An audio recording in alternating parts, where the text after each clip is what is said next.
I'm Tim Murphy, CEO of IP Global. IP Global's now been investing in London for 5 years. We're an 8-year-old company managing about $1.5 billion of property. We've invested in about £400 million in the last 3 years in London. Well, I'm Nigel Bobroff. I am a development manager for Gensco Properties on behalf of the owners and developers of the block, Lowbridge. Altus is a development of 40 units in SE6 on Bromley Road, about a 6-minute walk from Beckenham Station, which will get you into the city in about 20 minutes. We've got 2 stations within a few minutes walk. You're in between Lewisham and Bromley town centre, so you've also got services into Victoria, as well as the cafe and bar and restaurant culture of Bromley and of Lewisham.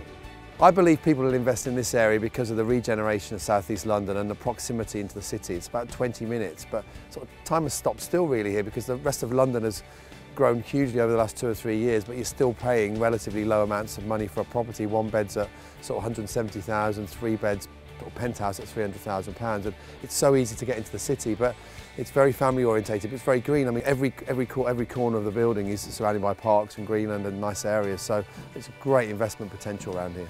As you arrive at Altus, you know, there's green spaces everywhere, so it's a friendly family environment in which to live. There's parks, there's cycle rides, there's children's play areas, good local schools, shops, medical centres.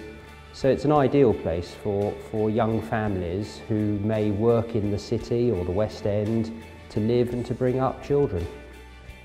Altus is going to be a high-spec development. When you walk in, you're struck by a feeling of space, both inside the development and outside the development.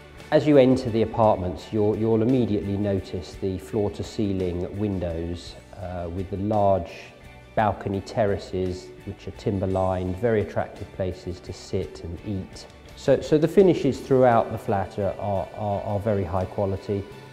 Our team finds property all over the UK, all over the world, but it's actually very difficult to find anything out of the city because the city's got lots of action, it's very competitive. But we really need to spread our net. I mean, I think the next 2 to 3 years into 2016, you are going to see that ripple effect. You've got the Help to Buy scheme the government have launched, and that's really anyone buying it under £600,000. That encapsulates a lot of places like the southeast of London. So there's great investment potential in terms of capital upside, but also the rental yields. There is a dearth of rental properties here, and you're even seeing a lot of city students coming out this way because they can't afford to rent in the city. So I think clients would find it extremely difficult to find something like this. I mean, you can get on a plane and fly to London and buy a 1-bed property in Chelsea for £1.5 million. Anyone can do that. Is it good value? It's maybe, maybe not. But to try and find something like this in this location is very, very difficult. And you wouldn't be able to buy one apartment anyway. I mean, obviously we've managed to buy the entire building and we're absolutely delighted with it. So it's quite a find for us. We only hope we can do more deals in this location. That is going to be challenging because there isn't much stock around.